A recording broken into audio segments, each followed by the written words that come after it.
தும் ஹார் ஹுயே தாரிகே குர்ஆன் ஹோக்கர், நீங்கள் குர்ஆனை கைவிட்டதனால் நீங்கள் இழிவுக்கு போனீர்கள். வரலாறு படைப்போம் என்றால் மைனாரிட்டியா இருக்கிறதுனால, கம்மியா இருக்கிறதுனால, சிறுபான்மையா இருக்கிறதுனால வரலாறு படைக்க முடியாதுன்னு இல்ல. குர்ஆன் முழுக்க என்ன தெரியுமா, மைனாரிட்டியா இருக்கிறவங்க வரலாறு படிச்சதா தான் குர்ஆன்ல இருக்கு.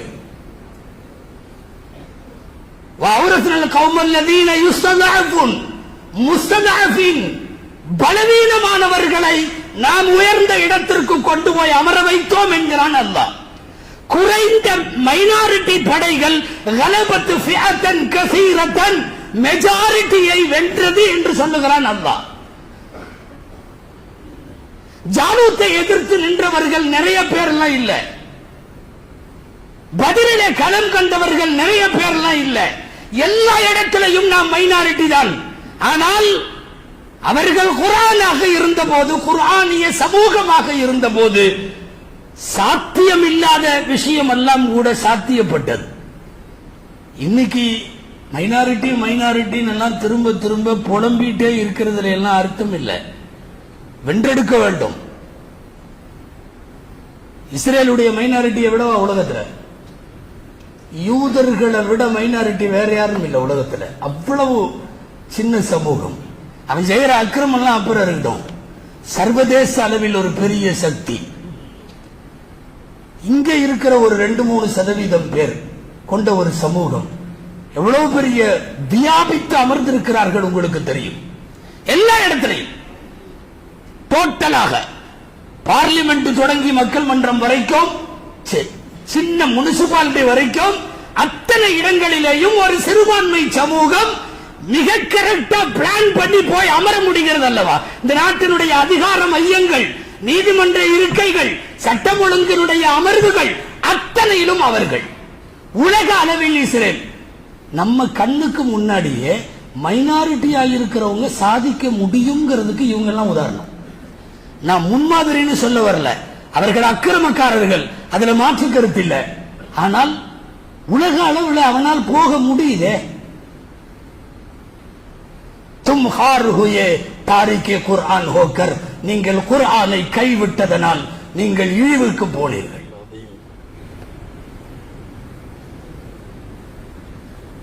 نصلي ونسلم على الرسول الكريم أما بعد فقد قال الله سبحانه وتعالى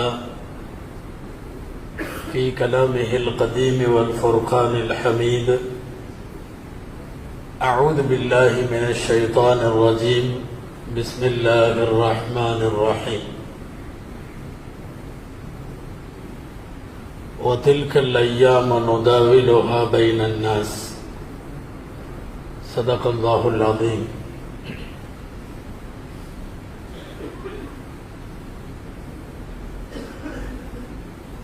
அளவற்ற அருளாளனும் நிகரற்ற அன்புடையோனுமாகிய எல்லாம் வல்ல அல்லாஹுவின் பெயரால் துவங்குகிறேன்.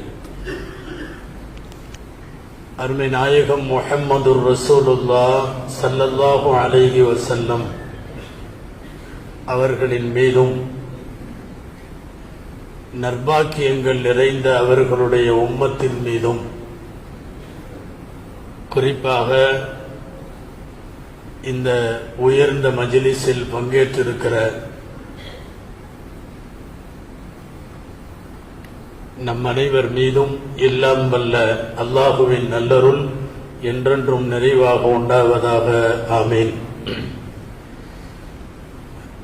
கண்ணியத்திற்குரிய விழா தலைவர் சங்கைக்குரிய ஹசரத் பெருந்தகை அவர்கள், உரையாற்றி முடித்திருக்கிற சங்கைக்குரிய மார்க்க அறிஞர்கள், நிகழ்ச்சியை ஒருங்கிணைத்து நடத்தி கொண்டிருக்கிற சென்னை மாவட்ட ஜமாத்துல் உலமா சபையினுடைய மாண்பார்ந்த நிர்வாக பெருமக்கள்,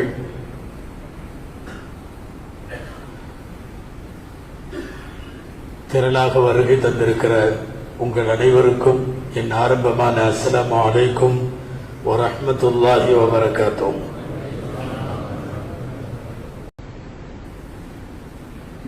வான்மறையை வழிகாட்டியாக கொண்டு வரலாறு படைப்போம் என்றொரு தலைப்பு தரப்பட்டிருக்கிறது. அல்லாஹுவின் பேரருளால் அருள்மறை திருக்குர்ஆனை அவனிக்கு அல்லாஹ் இறக்கி வைத்த ஒரு அருளிறங்கும் பருவகாலமான ரமதானில் ஆண்டுதோறும் மாநாடு நடத்துகிற சென்னை மாவட்ட ஜமாத் உலமா சபை இந்த ஆண்டும் திருக்குர்ஆன் மாநாடு நடத்தி திருக்குர்ஆனுடைய தொடர்புடைய தலைப்புகளை தந்து குர்ஆனுடைய ஞானங்களை விளக்கங்களை பேசுவதற்கான ஒரு சிறந்த ஏற்பாட்டை செய்திருக்கிறது. அல்ஹம்துலில்லாஹ். திருக்குர்ஆனை வழிகாட்டியாக ஏற்று வரலாறு படைப்போம் என்பது எனக்கான தலைப்பு. வரலாறு என்பது என்ன? சும்மா வரலாறுன்னா கடந்த காலத்தை பற்றி வாசிப்பது, the study the events of past அப்படின்னு சொல்லுவாங்க. கடந்த காலத்தை பற்றி படிப்பதற்கு பெயர் வரலாறு. ஆனா வரலாறு படிக்கிறதுக்கு தான் அது பேரு. வரலாறு படைக்கணும்னா அந்த வரலாறுக்கு வேறு அர்த்தம். கடந்த காலத்தை படித்து உள்வாங்கி நிகழ்கால நிதர்சனங்களை கணித்து வருங்காலத்தை குறித்து வியூகம் அமைத்து செயல்பட்டால் வரலாறு படைக்கலாம். வரலாறு படிக்கலாம் என்றால் கடந்த காலம் மட்டும் போதும். வரலாறு படைக்க வேண்டும் என்றால் 3 காலத்தின் மீதும் பார்வை இருக்க வேண்டும். கடந்த கால வரலாறுகள் படித்து நிகழ்கால நிதர்சனங்களை உள்வாங்கி வருங்காலத்தினுடைய தொலைதூர வியூகங்களை தொலைநோக்கு திட்டங்களை வகுத்து செயல்பட்டால் அதற்கு பெயர் வரலாறு படைக்குதல். நம்முடைய வரலாறுக்கு குர்ஆன் தான் ஆதார சுருதி. எல்லா கூட்டத்திற்கும் வரலாறு உண்டு. வரலாறை தேடி பார்க்க வேண்டும் என்றால் என்ன செய்வார்கள் தெரியுமா? போய் எங்காவது தொல்பொருள் ஆய்வு செய்து தோண்டி எடுப்பார்கள். பழங்கால நாணயம் கிடைக்கிறதா, பண்டபாத்திரம் கிடைக்கிறதா, கல்வெட்டு கிடைக்கிறதா, தொல்லியல் துறையின் ஏதேனும் எச்சங்கள் இருக்கிறதா என்றெல்லாம் பார்த்து ஆய்வு செய்ய வேண்டும். அவர்களுடைய வரலாற்றை அவர்கள் மீட்டெடுக்க, நம்முடைய வரலாறை நாம் மீட்டெடுக்க எதையும் தோண்ட வேண்டாம். குர்ஆனை திறந்தால் போதும். குர்ஆனுக்குள்ளே நம்முடைய வரலாறின் கூறுகள் எல்லாம் அடங்கி இருக்கிறது. ஒரு 1000 ஆண்டு காலமாக இந்த மண்ணில தீர்க்கதரிசிகள் ஏற்படுத்திய சீர்திருத்தங்களும் எதிர்ப்புகளும் மேடு பள்ளங்களும் ஏற்ற இறக்கங்களும் இந்த உம்மத்திற்கு தேவையான எல்லா ஷரியத் சட்டங்களும் அனைத்தும் உள்ளடக்கி இருப்பது திருக்குர்ஆன். எனவே நமக்கு வரலாறு படைக்க வேண்டுமானால் குர்ஆனை கையில் எடுக்க வேண்டும். குர்ஆனை விடுற வரையும் தூரமாக போய்விடுவோம். அல்லாஹ் பாதுகாக்க வேண்டும். மறுமையில் இறை தூதர்கள் சொல்லுவதாய் குர்ஆனிலே இருக்கிறது, وقال الرسول يا ربي إن قومي اتخذوا هذا القرآن مهجورا. யா அல்லாஹ், இந்த கூட்டத்தினர்கள் குர்ஆனை புறம் தள்ளி விட்டார்கள், குர்ஆனை தள்ளி வைத்து விட்டார்கள். மறுமையில் கைசேதப்படுகிற கூட்டம் யார் என்றால் குர்ஆனை தள்ளி வைத்த கூட்டம். அல்லாமா இக்பால் உயிரோடு இருந்தால் 1000 முறை அவரை முத்தமிட வேண்டும். அந்த கைகளை குர்ஆனை குறித்து பேசுகிற நிறைய இடங்களில் ஓ ஜமானா மே முஅஸ்ஸஸ் தே முசல்மான் ஹோகர் தும் खार हुए तारीख कुरान होकर. அல்லமா இக்பாலுடைய வார்த்தை. ஒரு காலத்தில் இந்த சமுதாயம் கண்ணியம் அடைந்தது குர்ஆனால். முஸ்லிமாக இருந்து கண்ணியமாக இருந்தார்கள். தும் खार हुए आज तारीख कुरान होकर. குர்ஆனை கைவிட்டதால் இன்றைக்கு நீங்கள் இழிநிலைக்கு போய்விட்டீர்கள் என்று படித்த அல்லாமா இக்பாலின் வரிகள் இன்றைக்கு இருக்கிற குர்ஆனை கொஞ்சம் தள்ளி வைத்துவிட்டு உலகத்தோடு ஒட்டி உலக நாகரிகத்தோடு தன்னை இணைத்து குர்ஆனை தள்ளி வைத்துவிட்ட எல்லாருக்குமான செய்தி அது. அன்பானவர்களே, குர்ஆன் வணக்க வழிபாடு மாத்திரம் சொல்ல வந்த வேதம் அல்ல. குர்ஆன் ஆன்மீகத்தை மட்டும் பேசுகிற வேதம் அல்ல. குர்ஆன் சஜ்தா செய்யவும் நோன்பு வைக்கவும் மாத்திரம் சொல்லுகிற வேதம் அல்ல. எல்லாம் அது திபியானுல்லி குல்லி ஷை, அனைத்திற்குமான விளக்கம் குர்ஆன். வலா ரத்பி வலா யாபிஸின் இல்லா ஃபீ கிதாபின் முபீன். ஈரமானது காஞ்சி போனது அத்தனையும் அதற்குள்ளே இருக்கிறது. மா ஃபர்ரத்னா ஃபில் கிதாபி மின் ஷை, எதையும் விட்டு வைக்கவில்லை அல்லாஹ் திருக்குர்ஆனில். அப்பன்னா நீங்கள் எதிலே வரலாறு படைக்க வேண்டும் என்றாலும் குர்ஆனை கையில் எடுத்து மட்டும் தான் வரலாறு படைக்க முடியும். வரலாறு படைத்தது குர்ஆன். இறங்கிய நேரத்தை யோசித்தால் நாமெல்லாம் அறியாமை காலம் என்கிறோம். அல்லாஹுவே சொல்லுகிறான், அது இறங்கியது உம்மீன்களுக்கு என்று சொல்லுகிறான். அந்த நேரத்தில் அன்னலாரை அனுப்பி வைத்த நேரத்தில், குர்ஆன் இறங்கிய நேரத்தில் வாழும் மக்களுக்கான பெயர் என்ன தெரியுமா? அவர்கள் படிப்பறிவற்றவர்கள், கல்வி அறிவு இல்லாதவர்கள், எழுத தெரியாதவர்கள். வருகிறது வான்மறை, ஷிர்கை ஒழித்து கட்டுகிறது, கல்வி அறிவியலிலே புரட்சியை ஏற்படுத்துகிறது, சமூக நீதியும் நேர்மையும் நிலைநாட்டப்படுகிறது. பெண் குழந்தை புதைத்தல், மது உள்ளிட்ட அத்தனை தீய காரியங்களையும் குழி தோண்டி புதைக்கிறது. ஒரு குர்ஆன் இவ்வளவு வேலை செய்யுமா? செய்தது.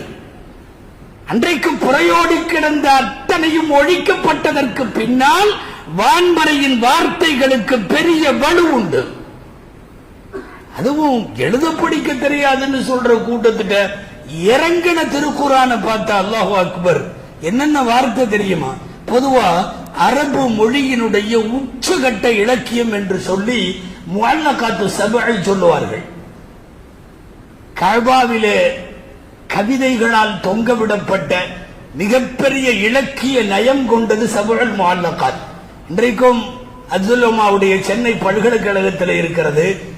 மதரசாக்களில் நாங்கள் பெரிய வகுப்புகளுக்கு பாடமாக போதித்துக் கொண்டிருக்கிறோம்.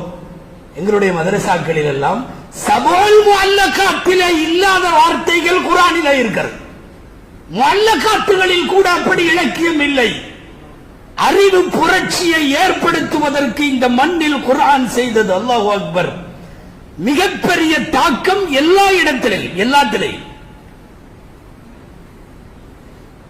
குழி தோண்டி புதைத்த சமூகத்தை இஸ்லாம் ஒழித்து கட்டியதை நாம் அதை அறியாமை காலம் என்கிறோம்.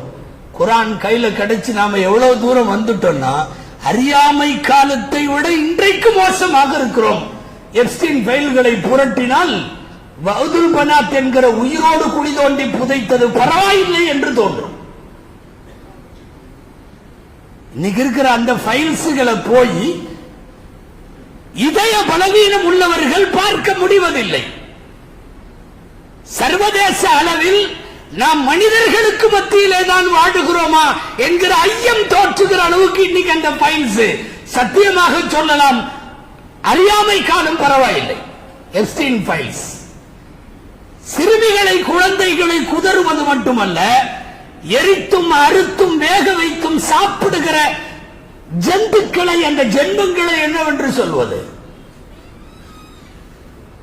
நேற்றைக்குத்தான் நிறுத்தப்பட்டது. எப்ஸ்டீன் ஃபைல்ல புதுசா எந்த அதிபர் பெயரையும் போட்டு அவர் ஃபைல்ல இருக்காரான்னு நேற்று வரையும் தேடலான் இருந்தது. நேற்று தேட முடியாதுன்னு ஆக்கிட்டாங்க. ஆக்கிட்டு இன்னைக்கு பிஸ்மில்லான்னு போற தொடங்கிட்டா கவனத்தை வேற பக்கம் திருப்புறானுங்கன்னு தானே புரிய முடியும்.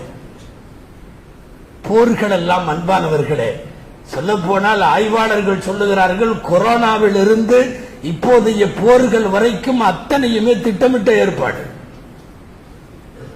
நேத்து சர்ச் என்ஜின்ல நிறுத்துறான், எப்ஸ்டீன் ஃபைல்ல அதிபர்கள் பேரு நீ தேட முடியாதுன்னு நிறுத்துறான். இன்றைக்கு போர் ஆரம்பிக்கிறான்.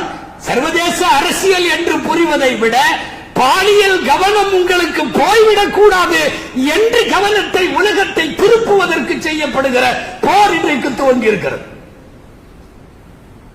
சமூக அநீதிகளாக அன்றைக்கு கருதப்பட்டதை திருக்குர்ஆனுடைய வசனங்கள் இறங்க இறங்க அவ்வளவும் சீர்திருத்தம் செய்யப்பட்டதல்லவா? குர்ஆனை கையில் எடுக்காமல் எந்த சமுதாயமும் இனி கியாமத்து வரைக்கும் வரலாறு படிக்க முடியாது. ருஆத்துல் இபில், ஒட்டக மேய்ப்பாளர்களை கொண்டு போய் நாட்டின் அதிபர்களாக அமர வைத்ததற்கு பெயர் குர்ஆன். எந்த வரலாறு படைப்பதாயினும் நீங்கள் குர்ஆனின் வழியே வாருங்கள்.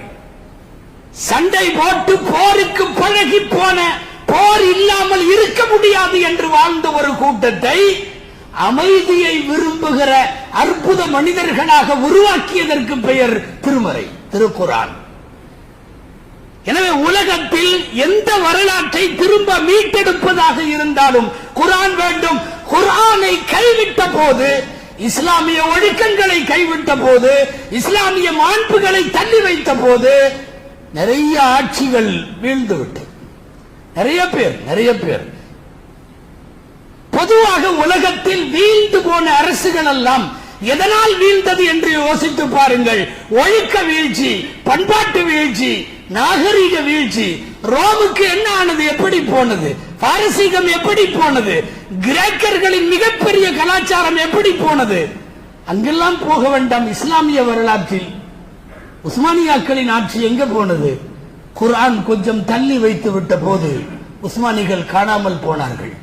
832 ஆண்டுகள் ஆட்சி, சாதாரணமான ஆட்சி அல்ல.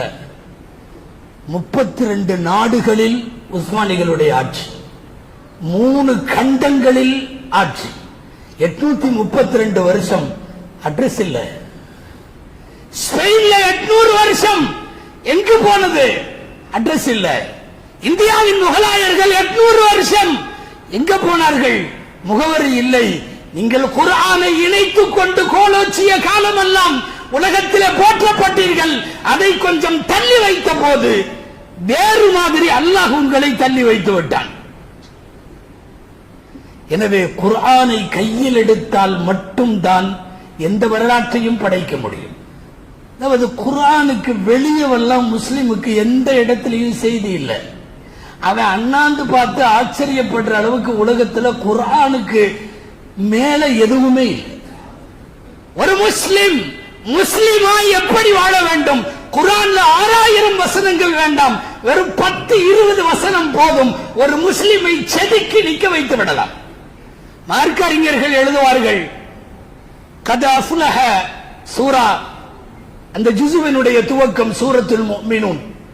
சூரத்துல் முஃமினூனுடைய துவக்கமும் சூரத்துல் ஃபுர்கானின் கடைசியும் இபாதுர் ரஹ்மான் அல்லதீன யம்ஷூன அலல் அர்த், இந்த ரெண்டையும் அப்படியே ஆளுக்கு உருவம் கொடுத்து செதுக்கி நிக்க வச்சா அவன் பேரு குர்ஆன் கூறும் முஸ்லிம். நீங்க அந்த 10 சூரத்துல் முஃமினூனுடைய ஆரம்ப வசனத்தை கொஞ்சம் எடுங்க, அதிகம் ஆன்மீகம் சொல்லும். சூரத்துல் ஃபுர்கானுடைய கடைசியை கொஞ்சம் எடுங்க, இபாதுர் ரஹ்மான்ல யம்ஷூன அலல் அர்த், பூமியில நடக்க வேண்டிய ஒழுங்கு சொல்லும். காத்தபகுல் ஜாஹிலூன காலு சலாமா, தேவையில்லாததிலிருந்து நகர்ந்திருக்க சொல்லும். செலவழிப்பதில் நடுநிலை, பாவங்களில் இருந்து அது வட்டி, ஜினா, பொய் சாட்சி அத்தனையும் பேசும். ஃபுர்கானின் கடைசி 10-15 வசனங்கள். குர்ஆன்ல 6000 வசனம் எல்லாம் தேவையில்லை. மூமினூனுடைய ஒரு 10 வசனம் போதும். ஃபுர்கானுடைய கடைசியில இருக்கிற 10 வசனம் போதும். குர்ஆன் செதுக்கி சொல்லுகிற முஸ்லிம். அந்த மாதிரி இல்லாமல் எந்த சாதனையும் செய்ய முடியாது. ஒரு முஸ்லிம் பெண் வேண்டும், ஒன்றுமே வேண்டாம், 2 சூரா தான், அந்நிசா 1, அந்நூர் 1. இந்த 2ஐயும் செதுக்கி வைத்தால் அவளுக்கு பெயர் முஸ்லிம் பெண், அவ்வளவுதான். குர்ஆன் சிறந்த முஸ்லிமுக்கு, சிறந்த முஸ்லிம் பெண்மணிக்கு சில வார்த்தைகளை வைத்திருக்கிறது. இன்னைக்கு என்னன்னா இந்த 10-15 வசனங்கள் கூட நம்மிடத்தில் இல்லைங்கிறதா. மூமினூனுடைய ஆரம்ப வசனங்கள்ல வரும், கத் அஃப்லஹல் முஃமினூன் சொல்லி தொழுகையை ஜகாத்தை சொல்லிக்கிட்டே வர்றப்ப அல்லாஹ் சொல்லுவான், வல்லதீன ஹும் அனில் லஹ்வி முஅரிதூன், வீணான காரியத்திலிருந்து அவர்கள் விலகி இருப்பார்கள். ஃபுர்கான்லயும் கடைசியில இதே மாதிரிதான் வரும், வைதா காத்தபகுல் ஜாஹிலூன காலு சலாமா. அதுக்கும் அதுதான் அர்த்தம். வீணான காரியங்கள்ல வம்பர்கள் வீணர்கள் வந்து மோதினாலும் சலாமான்ட்டு நகர்ந்துருவாங்க. இந்த 2 ஒழுக்கம் இருந்தாவே போதும். இன்னைக்கு ரொம்ப மிஸ் ஆகிறது இதுதான். அதுல இன்னைக்கு இந்த சோசியல் மீடியாவெல்லாம் பரவலானதுக்கு அப்புறம் அல்லாஹ் அக்பர், எங்கேயும் நிக்க முடியல, உட்கார முடியல, நடக்க முடியல, சாப்பிட முடியல. கல்யாண வீட்டில் எலும்பு கடிச்சா போட்டா பிடிச்சி போடுறான். ஆமாங்க, ஹசரத் அவர்கள் முன் செப்பையை மும்முரமாய் சாப்பிட்ட போது எடுத்த படம் பார்த்திருப்பீங்க. சமீபத்தில் ஒரு ஆலிம்சா எங்கேயோ கடையில நெருக்கடியில நின்று டீ குடிக்கிறாரு. அவன் கட்டுற மாதிரி எழுதுறான் பேஸ்புக்ல தூக்கி போட்டு. அவர் டீ குடிக்கிறத போட்டு இவர் செய்தது பல தவறுகள். 1, நின்று கொண்டு குடிக்கிறார். 2, ஆய்வு கட்டுரை எழுதுற மாதிரி எழுதுறாங்க. 2, கப்பை பாருங்கள் இடது கையில் குடிக்கிறார். இப்படி எல்லாம் எழுதி அவர் ரோட்ல நின்று ஏதோ ஒரு அவசரத்தில் டீ குடிச்சிருக்கார். இப்ப வெளியே போனா என்ன நடக்குன்னு தெரியும் இல்லையா? இந்த சோசியல் மீடியா அல்லாஹு அக்பர். நம்ம ஹஸரத்தில் நல்லி எலும்பு சாப்பிட்டார் இருக்க சமீபத்தில் வந்ததா இல்லை, எல்லாம் இதோட போடுறாங்க. எங்கேயும் ஒரு கொட்டாய் விட முடியல, தும்மல் போட முடியல, கொட்டாய் விட்டா எடுத்து போட்டுருவானு. இந்த மாதிரி மேடைகளில் உட்கார்றப்ப ரொம்ப பத்திரமா இருக்கும். சத்தம் இல்லாம எங்கேயோ முதுகுக்கு பின்னாடி ஒரு பிளாஷ் ஆயிட்டே இருக்கும். வல்லதீன ஹும் அனில் லஹ்வி முஅரிதூன் என்பதும் வைதா காத்தபஹுமுல் ஜாஹிலூன காலு சலாமா என்பதும் திருக்குர்ஆன் உருவமைப்பு செய்கிற முன்மாதிரி முஸ்லிம். அது எல்லா இடங்கள்லையும் செல்ஃபி எடுக்கிறான். சில இடங்கள்ல பள்ளிவாசல்கள்ல ஊர்களுக்கெல்லாம் பயானுக்கு போனா 30 நிமிஷம் பயானு 40 போட்டா அவங்க நின்றுகிட்டு எல்லா பக்கம் எடுக்கிறாங்க. இது எந்த மாதிரி ஆயிப்போ? இந்த இன்ஸ்டான்னு ஒண்ணு இருக்குது, அல்லாஹு அக்பர். பூரா பயிலும் அதுலதான் இருக்கான், அத்தனையும் உள்ளுக்குள்ள. இந்த கமெண்ட்ங்கிற பேர்ல அவவே எழுத்தாளரா மாறி எந்த சென்சாரும் இல்லையா என்னென்னத்தையோ எழுதுறான். ஆமா, யூடியூபுக்குள்ள நம்ம ஏதாவது ஒரு பயானம் பேசிட்டு இருந்தா அவன் கீழே கமெண்ட்ல சம்பந்தம் இல்லாம எழுதுறான். தாடி கொஞ்சம் குறைக்க முடியுமா? அவன் எங்க ஆமாங்க யூடியூப்ல போடுறாங்க, பயானு கீழே அவன் எழுதுறான். மனைவியோடு மனம் விட்டு பேசினால் பிரச்சனை எல்லாம் தீர்ந்து விடும்னு போட்டா கமெண்ட்ல யாருடைய மனைவியுடன்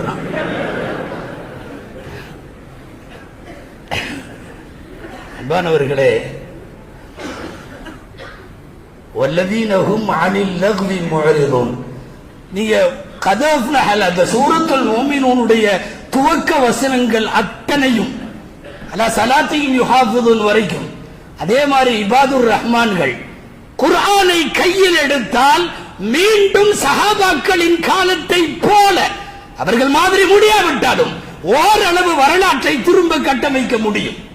நான் பசங்களை மாத்திரம் சொல்றேன், பெண்களுக்கு சொன்னே அந்நிசா அன்னூர் 2 அத்தியாயத்தை தயவு செய்து பெண்கள் மதரசாவில பாடம் நடத்துகிற பேராசிரியர்களை, பெண்களுக்காக பயான் செய்கிற உலமாக்களிடத்தில் சொல்லுகிறேன், தலைப்பு இந்த 2ஐயும் எடுத்து இந்த 2 சூறாவையும் அவர்களின் செவிகளுக்கு கொண்டு போய் நாம சேர்த்தாக வேண்டும். வேற மாதிரி இருக்கு. டேட்டிங் போகிறார்கள், லிவிங் டுகெதர் கலாச்சாரம். அதாவது குர்ஆன்ல இருந்து ரொம்ப தூரம் இந்த சமுதாயம் வெளியே வந்து விட்டது. தமிழ்ல டேட்டிங்கும் லிவிங் டுகெதருக்கும் ஒரு தர்ஜுமா சொல்லுப்பா, அதுக்கு என்ன அர்த்தம்னா திருமண ஒத்திகை அப்படின்னு சொல்றான். ஒத்திகை பார்த்த மாதிரி எந்த காலத்திலேயாவது கேள்விப்பட்டிருக்கீங்களா? அறியாமை காலத்துல கூட அந்த வார்த்தை இல்லை. நாம அதை ஜாஹிலியத்துன்னு சொல்றோம். திருமண ஒத்திகை என்று சொல்லி இன்றைக்கு கல்லூரி படிப்பில உள்ளவர்கள், வேலைக்கு செல்லுகிற பெண்கள், பொதுவாக வீடுகளில பெற்றோர்களை விட்டும் தூரமாக இருப்பவர்கள் இந்த டேட்டிங்ல லிவிங் டுகெதர்ல இதுல எல்லாத்திலையும் உள்ள வர்றாங்களே. நாம் மீண்டும் மீண்டும் அறியாமை காலத்தை குறை சொல்லுகிறோம். ஆனால் இன்றைக்கு இருப்பதை யோசிச்சு பார்த்தா, அன்பானவர்களே, இது புனித ரமலான் மாதம். பயான்ல சொல்லியிருக்கோம், பெருமானார் ஸல்லல்லாஹு அலைஹி வஸல்லமுடைய அஹ்ல பைத்துகள்ல உள்ள நஃபீஸா ரலியல்லாஹு அன்ஹா பெருமாட்டி, இமாம் ஷாஃபி ரஹ்மத்துல்லாஹி அலைஹி உஸ்தாது, அவங்க வீட்டுக்கு முன்னாடி அவங்க ஒரு கபரு தோண்டி வச்சு உள்ள உட்கார்ந்து 190 கத்தம் முடிச்சாங்க. கபருக்குள்ள உட்கார்ந்து, ஆதாரபூர்வமான செய்தி அது. கபரை அவங்களா தோண்டி அடக்கம் போற கபர்ல உட்கார்ந்து 190 குர்ஆன், கடைசி குர்ஆனை ஓதிட்டு இருக்கும் போது வல்லாஹு யதுஉ இலா தாரிஸ் ஸலாம்னு உன்ன அப்படியே படுத்து அங்க ரூஹ் போகுது. எல்லாத்துக்கும் வெளியிருந்து உள்ள கொண்டு போய் அடக்குவாங்க, அவங்கள உள்ள இருந்து வெளியே எடுத்து குடுப்பாட்டி அடக்கம் பண்ணாங்க. வல்லாஹு யதுஉ இலா தாரிஸ்ஸலாம்னா அல்லாஹ் உங்களை சொர்க்கத்துக்கு கூப்பிடுறான்ற ஆயத்தோடு அங்க முடியுது அவர்களின் வாழ்க்கை. இன்னைக்கு இருக்கக்கூடிய பெண்களை கொண்டு வந்து நிக்க வச்சு எங்க யோசிக்க? புகழ்பெற்ற புகாரியினுடைய விரிவுரையாளர் அல்லாமா இப்னு ஹஜர் ரஹ்மத்துல்லாஹி அலைஹி அவங்களுடைய மனைவி உன்ஸ் காத்தூன் பேர் புகாரி ஷரீஃபை பாடம் நடத்தி இருக்கிறார்கள் மிஸ்ர்ல ஜாமி அமர் இப்னு ஆஸ்ல. அல்லாஹு அக்பர். திரைக்கு பின்னாடி ஓதுனது அத்தனை பேரும் உலமாக்கள். மிகப்பெரிய அளவில் ஃபிக்ஹ் ஆய்வுகளை செய்த அல்லாமா சஹாபி போன்றவர்கள் அந்த அம்மாட்ட அங்க உட்கார்ந்து ஓதுனவங்க. யாருக்கு தெரியுமா? இப்னு ஹஜர் ரஹ்மத்துல்லாஹி மனைவிட்ட. அல்லாஹு அக்பர். கரெக்டா ரஜப மாசத்துல ஹத்மே புகாரி ஒவ்வொரு வருஷமும் பண்ணுவாங்க. அது போன்றவர்களின் வழிமுறை தான் இன்னைக்கு வரைக்கும். நம்ம காயல் பண்ணத்துல அதிரா மன்னத்துல எல்லாம் புகாரி மஜ்லிஸ் நடக்குதா இல்லையா? ஓதுவார்கள். இதுல என்னன்னா அழைப்பாளராக ஹாஃபிஸ் இப்னு ஹஜர் ரஹ்மத்துல்லாஹி அலைஹி கணவரை கொண்டு வந்து உட்கார வைப்பாங்க சிறப்பு அழைப்பாளரா. அவங்கள்ட்ட கேட்டாங்க, இந்த உங்க மனைவி இவ்வளவு பேத்துக்கு பாடம் நடத்துறாங்க, ஹதீஸ் கலையில இவ்வளவு பெரிய மேதையா இருக்கிறாங்க. இப்னு ஹஜர் ரஹ்மத்துல்லாஹி அலைஹி சொன்னாங்க, நிஅமத்துல் உம்மு லி அப்னாஇஹா வ நிஅமத்துல் ஜௌஜத்து லி வ நிஅம ஷைഖத்து லி தலாமீதிஹா. குழந்தைகளுக்கு நல்ல தாயாவும் அந்த அம்மா இருக்கு, எனக்கு நல்ல மனைவியாவும் இருக்கு, அந்த மாணவர்களுக்கு நல்ல உஸ்தாதாகவும் இருக்கு. உன்சகாத்தூனை போன்ற புகாரிக்கு விரிவுரை செய்கிற பெண்களை காலம் முழுக்க குர்ஆனோடு வாழ்ந்த நபீசா போன்றவங்களை எல்லாம் நினைக்க வச்சுட்டு இன்னைக்கு இருக்கிறதுங்களை போய் பார்த்தா வேற மாதிரி இருக்கு. பூரா புருக்காவை போட்டுக்கிட்டு அதுக்கு பண்றது பூரா சொன்னா எனக்கு நேரமே அதுல முடிஞ்சு போயிடும். என் புருஷனை விட இவரை தான் பிடிக்குங்குது. சொல்லாமே உங்களுக்கு புரியுது. இந்த நிருபர்களும் சும்மா இருக்கிறது இல்ல, போய் மைக்க நீட்டிக்கிட்டு எதையாவது கேட்கிறாங்களா அதுக்கு என்னமாவது சொல்லுதுங்க. பதைக்கிற மாதிரி இருக்குது நாடு எங்க போகுதுன்னு. என்னம்மா சொந்த மனைவியே வேணான்ட்டாங்களாமா? போனா போட்டு நாங்களா இருந்துக்கிறோம். அரசியல போற மாதிரி ஆயிரும். அன்பானவர்களே, எந்த மாதிரி பெண் சமுதாயத்தை பெற்றிருந்தோம்? முஸ்லிம் சமுதாயத்தினுடைய வரலாறு திரும்ப மீட்டெடுக்கப்படணும்னா திருக்குர்ஆன் கூறுகிற அழகான முஸ்லிமின் அணுகுமுறை, அழகான முஸ்லிம் பெண்ணின் அணுகுமுறை. உச்சகட்டமாக பெண்களின் ஒழுக்க மாண்புகள் மீண்டும் அறியாமை காலத்தை போன்று கேள்வி கணக்காக்கப்படுகிற ஒரு சூழல் இன்றைக்கு இருக்கிறது. குர்ஆன் தான் திரும்ப திரும்ப நமக்கு ஒன்று சொல்லுது, கம்மின் ஃபியத்தின் கலீலத்தின் கலபத் ஃபியத்தன் கதீரத்தன் பீஇذنில்லாஹ். குறைந்த படைகள் பெரும் படைகளை வெல்லும். நான் தலைப்பை ஒட்டி ஒரு செய்தி சொல்லி நான் நிறைவுக்கு வருவேன். அன்பானவர்களே, வரலாறு படைப்போம் என்றால் மைனாரிட்டியா இருக்கிறதுனால, கம்மியா இருக்கிறதுனால, சிறுபான்மையா இருக்கிறதுனால வரலாறு படைக்க முடியாதுன்னு எல்லாம் இல்ல. குர்ஆன் முழுக்க என்ன தெரியுமா? மைனாரிட்டியா இருக்கிறவங்க வரலாறு படிச்சதா தான் குர்ஆன்ல இருக்கு. வஅவ்ரஸ்னல் கௌமல்லதீன யுஸ்ததஅஃபூன் முஸ்ததஅஃபின், பலவீனமானவர்களை நாம் உயர்ந்த இடத்திற்கு கொண்டு போய் அமர வைத்தோம் என்கிறான் அல்லாஹ். குறைந்த மைனாரிட்டி படைகள் கலபத் ஃபியத்தன் கஸீரத்தன், மெஜாரிட்டியை வென்றது என்று சொல்லுகிறான் அல்லாஹ். ஜாலூத்தை எதிர்த்து நின்றவர்கள் நிறைய பேர்லாம் இல்ல, பதிலிலே களம் கண்டவர்கள் நிறைய பேர்லாம் இல்ல. எல்லா இடத்திலையும் நாம் மைனாரிட்டி தான். ஆனால் அவர்கள் குர்ஆனாக இருந்தபோது, குர்ஆனிய சமூகமாக இருந்தபோது சாத்தியம் இல்லாத விஷயம் எல்லாம் கூட சாத்தியப்பட்டது. இன்னைக்கு மைனாரிட்டி மைனாரிட்டின்னு எல்லாம் திரும்ப திரும்ப புலம்பிட்டே இருக்கிறதுல எல்லாம் அர்த்தம் இல்லை. வென்றெடுக்க வேண்டும். இஸ்ரேலுடைய மைனாரிட்டியை விட உலகத்துல, யூதர்களை விட மைனாரிட்டி வேற யாரும் இல்லை உலகத்துல. அவ்வளவு சின்ன சமூகம். அவன் செய்யற அக்கிரமம் எல்லாம் அப்புறம் இருக்கட்டும், சர்வதேச அளவில் ஒரு பெரிய சக்தி. இங்க இருக்கிற ஒரு 2-3% பேர் கொண்ட ஒரு சமூகம் எவ்வளவு பெரிய வியாபித்து அமர்ந்திருக்கிறார்கள் உங்களுக்கு தெரியும். எல்லா இடத்திலையும் டோட்டலாக பார்லிமெண்ட் தொடங்கி மக்கள் மன்றம் வரைக்கும் சரி. சின்ன முனிசிபாலிட்டி வரைக்கும் அத்தனை இடங்களிலேயும் ஒரு சிறுபான்மை சமூகம் மிக கரெக்டா பிளான் பண்ணி போய் அமர முடிகிறது அல்லவா? இந்த நாட்டினுடைய அதிகார மையங்கள், நீதிமன்ற இருக்கைகள், சட்டம் ஒழுங்கினுடைய அமர்வுகள் அத்தனையிலும் அவர்கள். உலக அளவில் இஸ்ரேல் நம்ம கண்ணுக்கு முன்னாடியே மைனாரிட்டியா இருக்கிறவங்க சாதிக்க முடியுங்கிறதுக்கு இவங்க எல்லாம் உதாரணம்.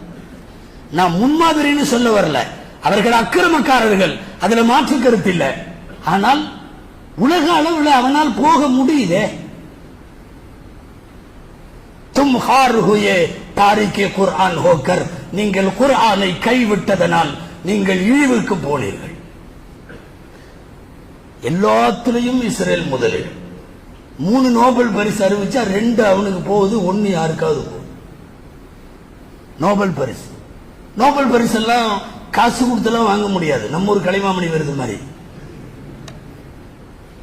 கெஞ்சி கெஞ்சி கேட்டும் கூட ட்ரம்ப் கொடுக்கல. அந்த ஆளும் சொல்லிக்கிட்டே இருந்தான், தூக்கத்துல, பொழிப்புல, எல்லாத்திலையும். அறிவிக்கிற நோபல் பரிசு எல்லாம் அத்தனையும் அங்க போகுது. உலகத்தினுடைய போங்கை தீர்மானிக்கிற இடத்தில் ஒரு மைனாரிட்டி சமூகம் வந்து இருக்க முடியும்னு தெரியுதா இல்லையா? இது சகர் நேரம், கொஞ்சம் சாப்பிடுவதற்கும் உறங்குவதற்குமான நேரம். ரொம்ப ஆழமாக தொடர்ந்து பேசிக்கொண்டேவும் போக முடியாது. உலக அளவில் உங்களுக்கு தெரியும், இந்த ஆஸ்பத்திரியில, மெடிக்கல்ல, இதுல எல்லாம் பார்த்திருக்கீங்களா? இந்த செகப்பா பிளஸ் ஒரு குறி போட்டிருப்பான். அது அசல்லாது மருத்துவத்தின் அடையாளம். ஆம்புலன்ஸ்ல எல்லாத்துலயும் போட்டிருக்காங்கல்ல. மறுபக்கம் அது சிலுவை, அது கிறிஸ்தவர்களுடைய அடையாளம். இன்னைக்கு இப்போ ஒரு 4-5 வருஷத்துக்குள்ள என்னாச்சு தெரியுமா? இந்த சிலுவை எடுக்கப்பட்டு இப்ப வேற ஒரு குறி உட்கார்ந்துருக்கு. கவனிச்சிருப்பீங்க. என்ன குறிங்க?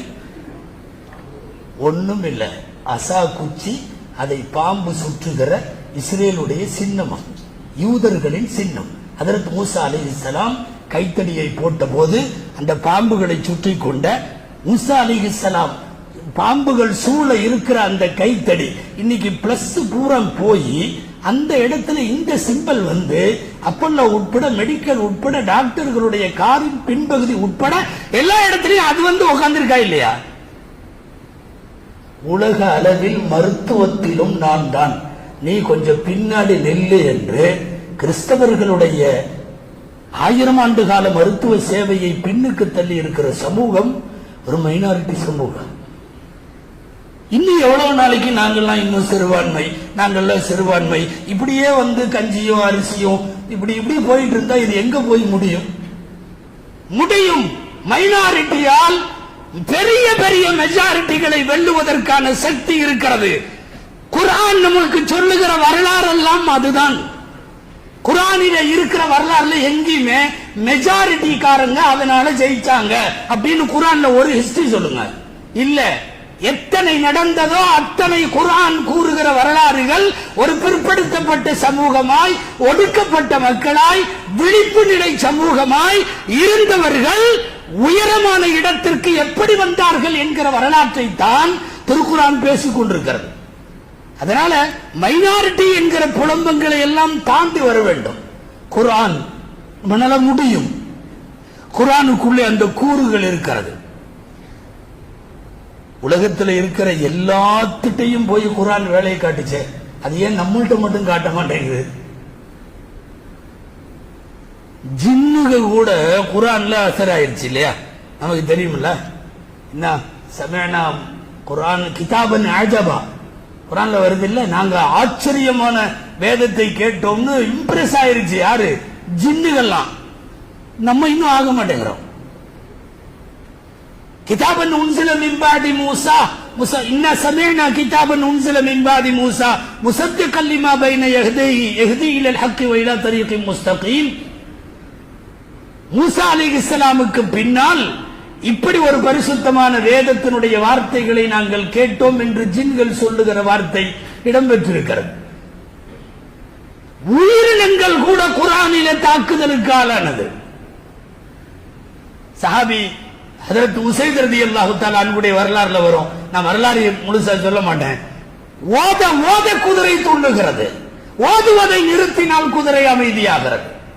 ஸல்லல்லாஹு அலைஹி வஸல்லம் சொன்னார்கள், அது திலாவத்தினால் குதிரை அது பொங்குகிறது. குதிரை, மானு, நரி, காக்கானி எல்லாத்துக்கும் குர்ஆன் வேலையா இருக்கு. குர்ஆன் ஒரு பெரிய தாக்கத்தை ஏற்படுத்துகிறது. யாருக்கு இறங்கியதோ, யார் கையில வைத்திருக்கிறார்களோ அவர்களுக்கு இன்னமும் முழுமையான அசர் செய்யவில்லை என்பது இது போன்ற திருக்குர்ஆனுடைய சபைகளில் நம்மை நாமே சுய பரிசோதனையாய் கேட்டுக்கொள்ள வேண்டிய அம்சம். மலக்குகள் இம்ப்ரெஸ் ஆனார்கள் குர்ஆனால்.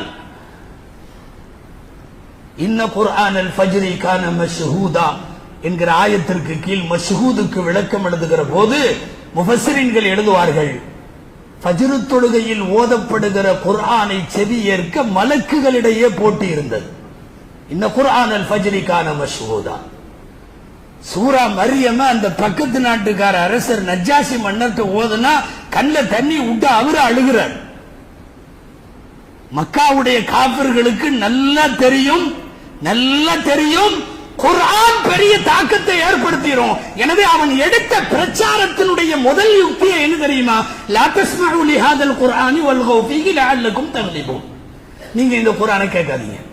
அவன் எல்லாத்துலயும் போய் சொன்னதே அதுதான், குர்ஆனை கேட்காதீங்க. ஏன்னா அவனுக்கு நல்லா தெரியும், கேட்டுட்டா வேற மாதிரி மாறிடுவாங்க. பஞ்சை காதிலே அடைத்துக் கொண்டு வந்தவர் எல்லாம் நெஞ்சிலே ஈமானை ஏற்றி கொண்டு போனவர்களாக மாறி போனார்கள் அல்லவா? உலகத்திலே ஒரு நீண்ட நெடிய வரலாற்றில் திருக்குர்ஆன் போன இடமெல்லாம் பெரிய தாக்கத்தை ஏற்படுத்தியது. மலக்குகளுக்கு, ஜின்களுக்கு, குதிரைக்கு, உயிரினங்களுக்கு, காபிர்களுக்கு, ஏன் நசராக்களுக்கு எல்லாத்துக்கும் தாக்கத்தை ஏற்படுத்திய திருமறை ஏன் நம்முள்ள ஏற்படுத்த முடியவில்லை? வரலாறு படைக்க வேண்டும் என்றாலோ அல்லது வரலாற்று பாதையில் இனிமேலாவது கொஞ்சம் நடக்க வேண்டும் என்றாலோ மீண்டும் குர்ஆனை கையில் எடுங்கள். குர்ஆன் சொல்லுகிற முஸ்லிமாய், குர்ஆன் சொல்லுகிற முஸ்லிம் பெண்ணாய், குர்ஆனை படிக்கிற போது, சிந்திக்கிற போது, அது குறித்து நன்றாக உள்வாங்குகிற போது, அதில் சொன்னது போல பெரிய முத்தாலாக்கள் செய்துவிட்டு வரக்கூடிய தப்சீருடைய கிளாஸுகளில் குர்ஆனுடைய ஆய்வுரைகளை தொடர்ந்து செவிமடுப்பதோடு குர்ஆனை கையில் எடுப்போம், வரலாறு படைப்போம். அல்லாஹு ஜல்ல ஷானுஹு தஆலா திருமறையை உணர்ந்தவர்களாய், ஓதுபவர்களாய், ஆய்வவர்களாய், பரப்புரை செய்பவர்களாய், திருக்குர்ஆனின்படி வழி நடப்பவர்களாய் அல்லாஹ் நம் அனைவரையும் ஆக்கி அருள்வானாக. வாய்ப்புக்கு நன்றி. வ ஆகிரு தஅவானா அல்ஹம்துலில்லாஹி ரப்பில் ஆலமீன். அஸ்ஸலாமு அலைக்கும் வ ரஹ்மத்துல்லாஹி வ பரகாத்துஹு.